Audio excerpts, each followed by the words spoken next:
ওনার তো দেশে ফেরার তো কোনো অসুবিধা নাই। উনি যে কোনো সময় ইচ্ছা, উনি বাংলাদেশের নাগরিক, যে কোনো সময় ইচ্ছা উনি দেশে ফিরতে পারবেন। যেই সময় উনি মনে করবেন উনি সেই সময় দেশে ফিরবেন। সাথে তারেক রহমানের একটা বৈঠক রয়েছে, তো সেই বৈঠকের পর তারেক রহমানের দেশে ফেরাটা সহজ হবে কিনা আপনি কি মনে করছেন? এই ব্যাপারে ওনার তো দেশে ফেরার তো কোনো অসুবিধা নাই। উনি যে কোনো সময় ইচ্ছা, উনি বাংলাদেশের নাগরিক, যে কোনো সময় ইচ্ছা উনি দেশে ফিরতে পারবেন।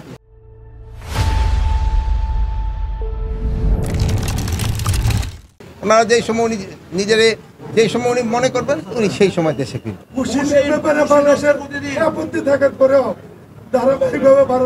আমরা এই ব্যাপারে ফরেন মিনিস্ট্রিতে লিখছি, ফরেন মিনিস্ট্রি ফরেন অ্যাডভাইজারও আপনাদের বলছে, তারাও কিন্তু তাদের চিঠি দিচ্ছে যে আমাদের বাংলাদেশি নাগরিক যদি ওই অগদেশে থাকে আমরা অবশ্যই নিব, কিন্তু তারা একটা প্রপার চ্যানেলে আসতে হবে। নিয়ম হলো প্রপার চ্যানেলে। ওনারা করে নাকি এটা ফলো না করে এই জঙ্গলে রাস্তা দেখি জায়গায় না ওই সব জায়গায় গিয়ে করে, এটা একটু অমানবিক।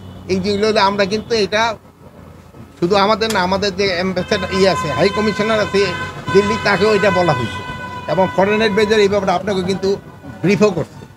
For more updates, follow us on Facebook, subscribe our YouTube channel, get the latest update on www.daily-sun.com.